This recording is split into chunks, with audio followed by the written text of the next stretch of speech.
برادران ملت اسلامیہ السلام علیکم ورحمۃ اللہ وبرکاتہ۔ آئیے آج آپ کے بارگاہ میں ایک واقعہ پیش کرتے ہیں۔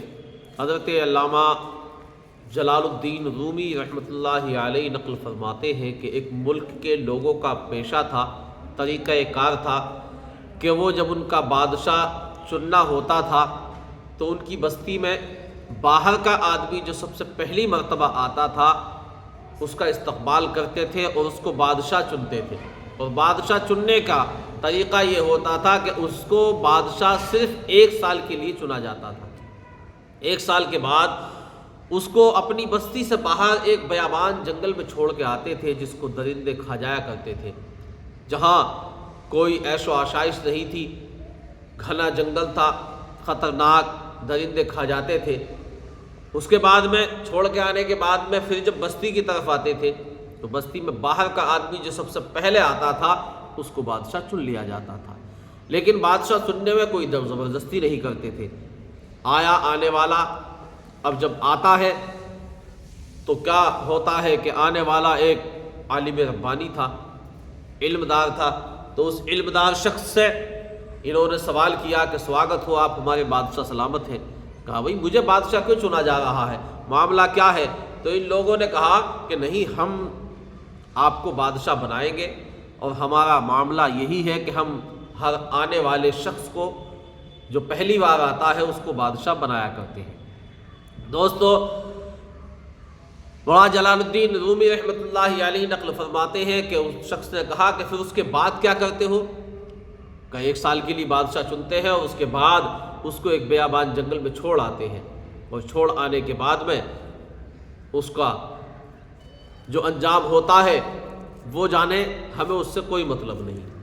لیکن وہ عالم کہتا ہے کہ جب ایسا ہے تو ٹھیک ہے، میں تیار ہوں، لیکن پہلے مجھے وہ جنگل دکھایا جائے۔ بادشاہ بن گیا۔ بادشاہ بننے کے بعد پورا عملہ اس کے اختیار میں دے دیا گیا، فوج اس کے اختیار میں تھی، خزانے کا مالک وہ تھا، تمام شہر پہ، تمام ملک پہ، تمام رعایا پہ اس کا حکم چلتا تھا۔ اس عالم نے کہا کہ پہلے مجھے وہ جنگل دکھایا جائے جہاں 1 سال کے بعد مجھے چھوڑا جائے گا۔ روایت میں آتا ہے کہ اس شخص نے کہا کہ مجھے پہلے وہ جنگل دکھایا جائے۔ جب یہ وہاں پہنچا تو اس نے کہا کہ پھر سب سے پہلا حکم میرا یہ ہے کہ یہاں سے، اس جنگل سے اور وہاں تک، اس بستی تک بالکل بہترین والی سڑک بنائی جائے، راستہ بنا دیا جائے۔ کچھ وقت میں یہ حکم کی تعمیل مکمل ہوئی۔ اس نے کہا کہ پھر اس کے ارد گرد چاروں طرف اچھی خوشبودار بہترین درختوں کی سجاوٹ کر دی جائے، درخت لگا دیے جائیں۔ یہ کام کر دیا گیا۔ پھر اس کے بعد اس نے کہا کہ اب اس جنگل میں ایک بہترین محل بنا دیا جائے جس میں ہر طرح کی عیش و آشائش ہو، تمام کامیابیاں ہوں، تمام ضرورتیں جس میں پوری ہوتی ہوں، وہ بنا دیا گیا۔ اس کے بعد پھر دیکھا، پھر اس میں یہ کام کیا جائے، یہ کام کیا جائے۔ بادشاہت سے زیادہ اچھا جو کام، بادشاہت میں جو سکون تھا، اس سے زیادہ اچھا کام اس شخص نے وہاں کر دیا جہاں اس کو چھوڑ کے آنا تھا۔ تو اس کے بعد ان لوگوں نے 1 سال کی مدت گزری۔ اب بادشاہ انتظار میں ہے کہ لوگ مجھے جنگل میں اس جگہ پہ چھوڑ کے آنے کے لیے تیار ہوں، لیکن کوئی تیار نہیں ہوتا، کوئی آتا ہی نہیں۔ بادشاہ نے کہا بھئی 1 سال کی مدت پوری ہو گئی، تم میرے لیے تیار کیوں نہیں ہوتے ہو؟ دوستو، ان لوگوں نے کہا کہ اب آپ ہمارے ہمیشہ کے لیے بادشاہ رہیں گے۔ کہا ایسا کیوں؟ ایسا کس لیے؟ تم نے تو وعدہ کیا تھا 1 سال کے لیے بادشاہ بنایا جائے گا، اور 1 سال کے بعد تمہارا معمول ہے، سال پورا ہوتا ہے تو سال پورا ہونے پہ تم جو ہے چھوڑ کے آ جاتے ہو، اب وہ آگے اپنا انجام وہ خود جانے۔ کہا کہ اب تمہیں نہیں چھوڑا جائے گا، کیونکہ تم نے اپنے آخری انجام کا انتظام کر لیا ہے۔ تمہیں یہاں بھی بادشاہی کی زندگی گزار رہے تھے، وہاں بھی بادشاہی کی زندگی گزار۔ دوستو، لہذا ان لوگوں نے کہا کہ جو اور بادشاہ ہوتے تھے وہ 1 سال عیش و آشائش میں گزارتے تھے، عیاشیاں کرتے تھے، گناہوں میں مبتلا ہوتے تھے، سوچتے تھے بس 1 سال کی زندگی ہے، چین سے گزار لی جائے۔ اور ان بادشاہوں کا انجام یہ تھا کہ جب آپ پہلی بار جنگل میں گئے تھے تو کیا دیکھا تھا آپ نے کہ پہلے بادشاہوں کی کسی کی کھوپڑی پڑی ہے، کسی کی ہڈیاں پڑی ہیں، جانوروں نے کھا لیا ہے، دوستو یہی وجہ ہے، انہوں نے کہا، مراد جلال الدین رومی رحمۃ اللہ علیہ نے جو واقعہ لکھا یہ کسی ملک کا واقعہ نہیں ہے بلکہ پوری دنیا کا واقعہ ہے، ہر گھر کا واقعہ ہے۔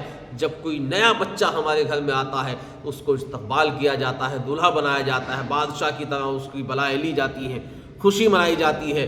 لیکن جب وہ انتقال کرتا ہے، اس کی مدت پوری ہوتی ہے، تو پھر ہم اس کو سنسان جگہ میں چھوڑ کے آتے ہیں، قبرستان میں، شہر خاموشہ میں چھوڑ آتے ہیں۔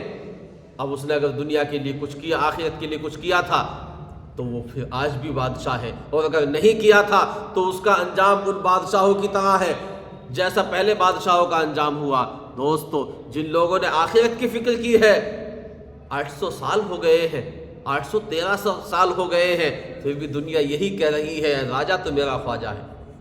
دوستو راجہ تو میرا خواجہ ہے، انہوں نے پہلے آخرت کا انتظام کیا۔ دوستو اس واقعے سے سنانا مقصد یہ ہے، لہذا ہم آپ کو چاہیے کہ اپنی آخرت کی فکر کریں۔ جب ہم آخری گھر میں جہاں ہمیں جانا ہے وہاں پہلے انتظام کر لیں، وہاں روشنی کا انتظام کریں، عیش و آشائش کا انتظام کریں۔ کہیں ایسا نہ ہو اس اندھیری قبر میں جانے کے بعد کیڑے مکوڑے ہمیں کھا جائیں اور پہلے بادشاہوں کی طرح ہڈیاں ہماری نظر آ جائیں۔ کہیں ایسا نہ ہو سانپ بچھو کیڑے مکوڑے ہمیں ڈسیں دنیا میں گناہ کرنے کی وجہ سے۔ لہٰذا ابھی وقت ہے اپنے گناہوں سے توبہ کریں اور اس شان سے جائیں کہ کہیں کہ میری قبر کی رات کیا رات ہوگی، رسول خدا سے ملاقات ہوگی، نکیرین آؤ تو مرقد میں آؤ، وہی ہوں گے آقا، وہی بات ہوگی۔